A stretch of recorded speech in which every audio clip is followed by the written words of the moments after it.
So you're looking to take the ride quality of your fixed gear to the next level, and you're wondering what exactly to look for in a wheel set. Wheel sets are super important because they are the touch points between your bike and the ground, and getting the right set of wheels can have a huge impact on your bike's ride quality. Luckily, this video's sponsor, Wabi Cycles, can help you to take the ride quality of your bike to the next level with high quality and reliably built wheels. Check them out, linked at the top of the description. Super quick, due to the pandemic, Wabi is actually currently out of stock of individual wheels and wheel sets for sale. But if you want to nab yourself a really nice set of wheels, once they are available, be sure to head over to the product page for whatever wheels you're interested in and sign up to be notified via email whenever you can buy them. And thanks to Wabi for sponsoring this video. Just to make sure we're all on the same page, let's do a little anatomy lesson of the wheel so we all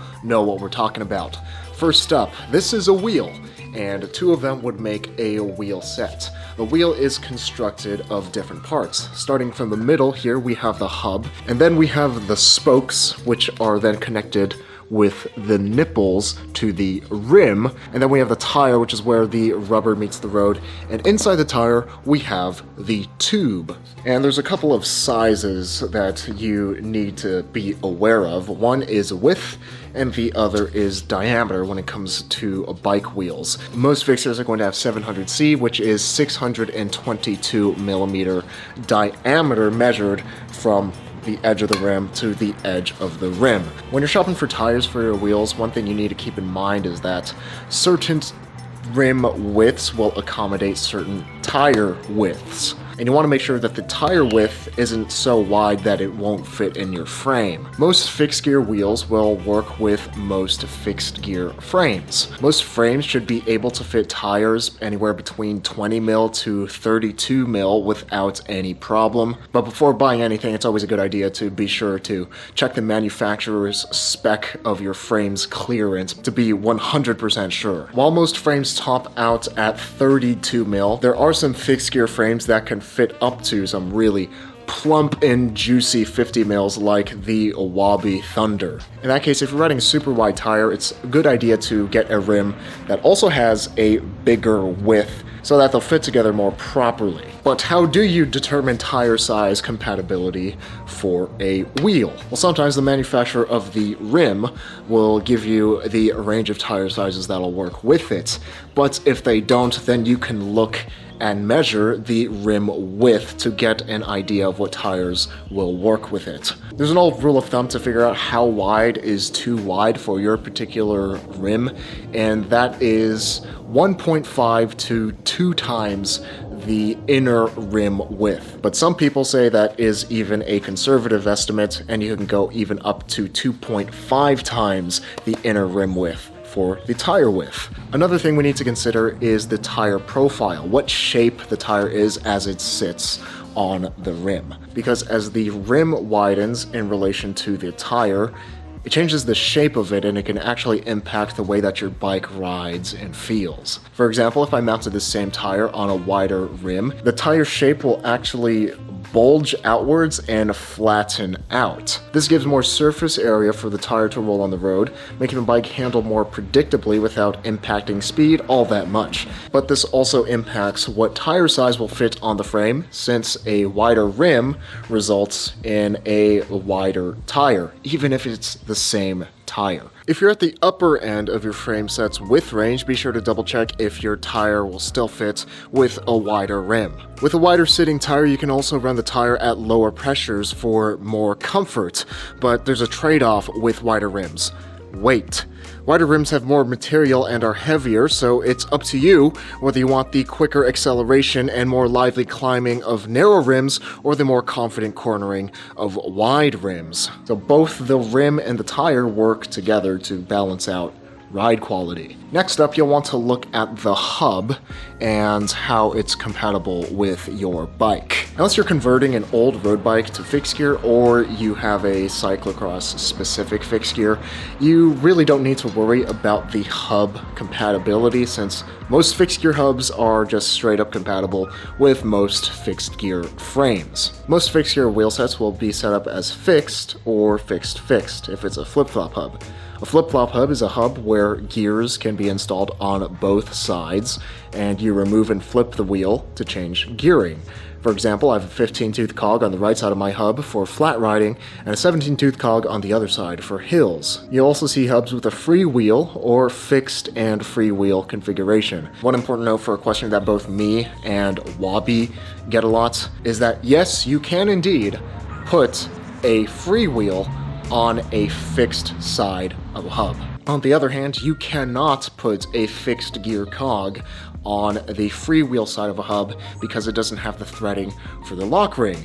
If you try to do that and you backpedal on your fixed gear, you're going to slide that cog right off, which is expensive medical bills. Next up are the axles. Bike wheels usually come with quick release, bolt-on, and modern through axle wheel attachments. But for fixed gear wheel sets, you're usually just looking at the bolt-on attachments. Within this bolt-on bucket, there's two different types of attachments. The first most common one is a solid axle that runs through the hub and fastens to the frame with a wheel nut.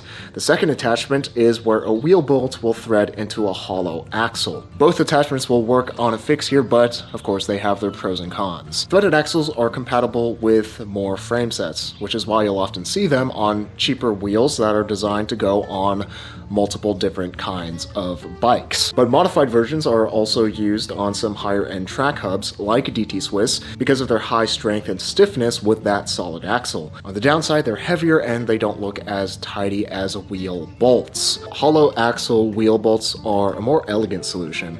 This attachment reduces weight, given it's hollow, made with a lighter alloy. It doesn't have any extra axles sticking out, making it an aesthetically cleaner choice. But it still gives the strength needed for almost any rider. Hollow axles are usually reserved for higher end hubs like Phil Wood's, Paul Components, and Wabi's hubs. This is one way that Wabi keeps their wheels so dang lightweight. The last thing to check is the OLD, or axle width. OLD stands for outer lock nut dimension, and it's the industry name for what hubs will fit on your frame. For fixed gear bikes, front wheels are usually 100 mil and rear wheels are usually 120 mil. But if you're using a non-track frame or looking to convert non-track wheels, you need to know the different OLDs for different kinds of bikes. Some solid axle hubs can actually work with multiple OLDs. Because it has a long axle, you can fit spacers so that it'll fit inside the frame set.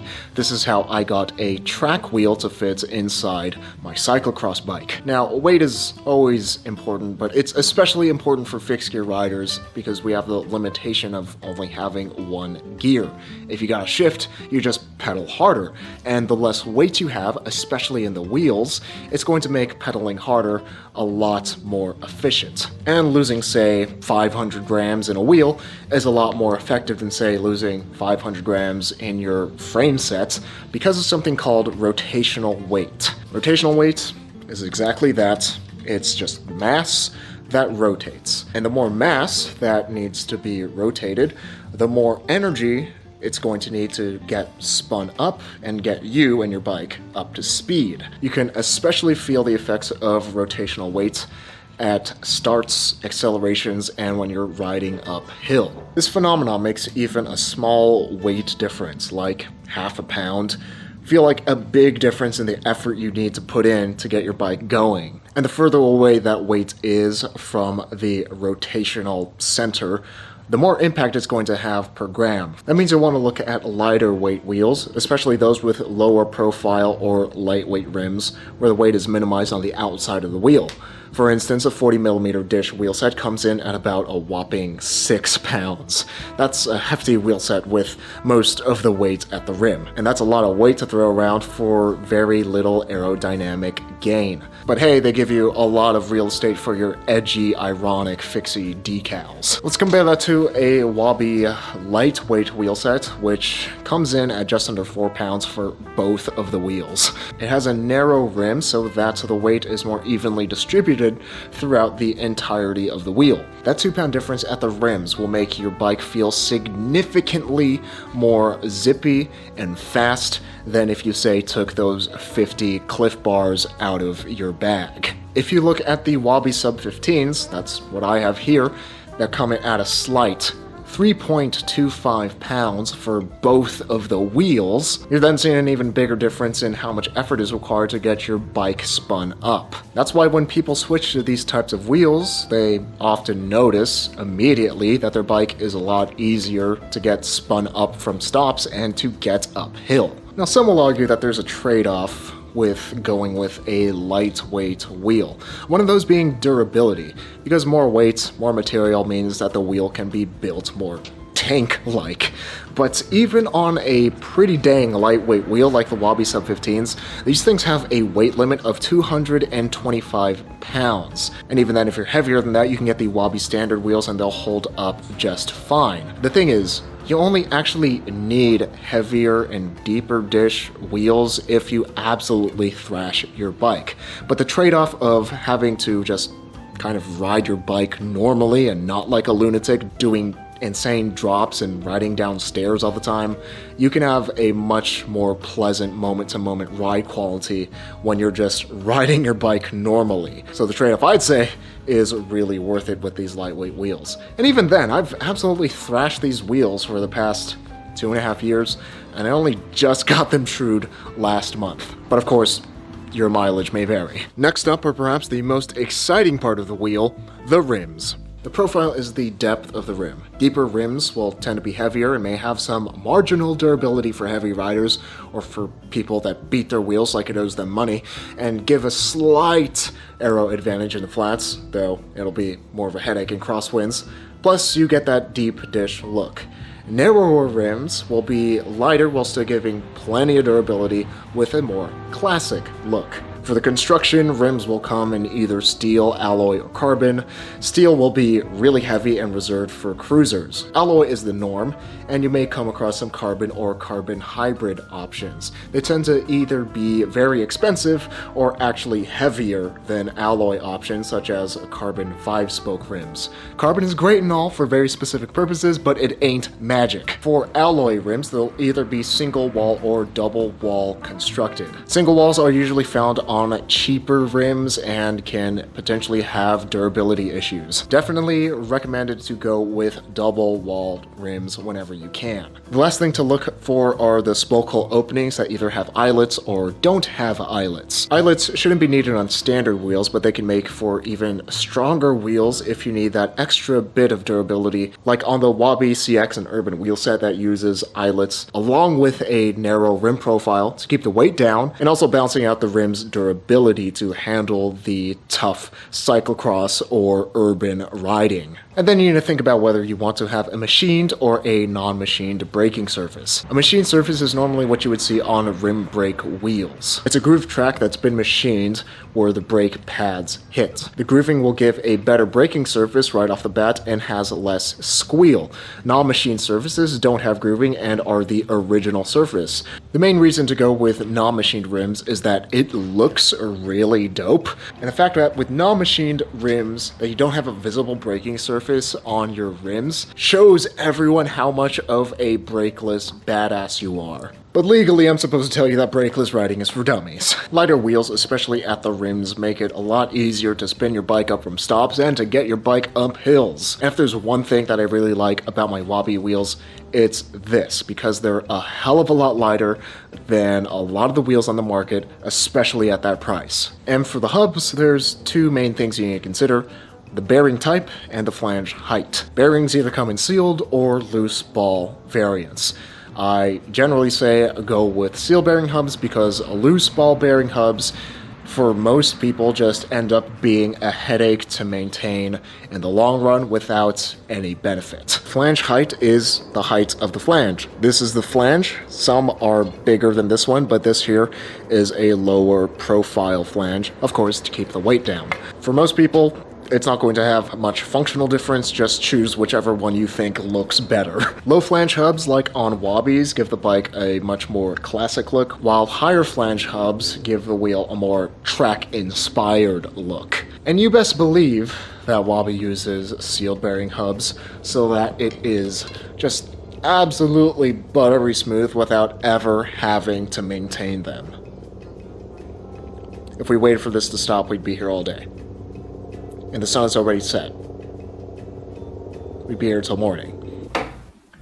This video is so thorough, we had to change location. For spokes, there's 3 things to consider: the spoke type, the spoke count, and the lacing pattern. And of course, all 3 of these are interrelated with the wheel's weight and performance and ride quality. For spokes, you'll usually be looking at spoke diameter and butting. Butting is where the spoke changes diameter throughout the length to reduce weight. It'll be thicker at the ends of the spoke where there's the most force and thinner in the middle where there's less force. For the spoke counts, you'll find anywhere from 20 spoke to 36 spoke on regular wheels. A lower spoke count means that the wheel sets will be lighter and give you those benefits, but it will have a lower carrying capacity. Say if you're on a cargo bike or you carry a lot in the front rack, you probably don't want a 20 spoke front wheel. Most fixed gear wheels have 32 spokes on both the front and the rear wheels, because this is the standard middle ground to balance weight and durability. More heavy-duty wheels will use 36 spokes and sometimes even 48 spokes. The lightest weight wheels will have different spoke counts in both the front and the rear to make sure that the bike is as light as possible while still giving durability to the rear where a lot of the weight is carried. For example, the Wabi Sub-15s have 20 spokes in the front and 24 in the rear. For lacing, which is how the spokes cross each other, or don't cross each other for that matter, you usually find 2 cross or 3 cross patterns. 2 cross or 3 cross meaning the number of times each spoke crosses another spoke. Lacing corresponds to the spoke count and the builder's intended purpose for the wheel, whether they want it to be stiffer or more lightweight or more durable. As you can see, there's a lot of things to think about when choosing a great wheel set for your bike. And unless you're a huge bike nerd, which if you made it to this point you probably are, congratulations, that's a lot of things to think about. But luckily, Wabi has already thought about all those aspects of wheels for you and how they're interrelated to each other and how they can get you on a bike that you'll love to ride. If you're looking for that ideal wheel set for your fixed gear, be sure to check out Wabi Cycles linked at the top of the description.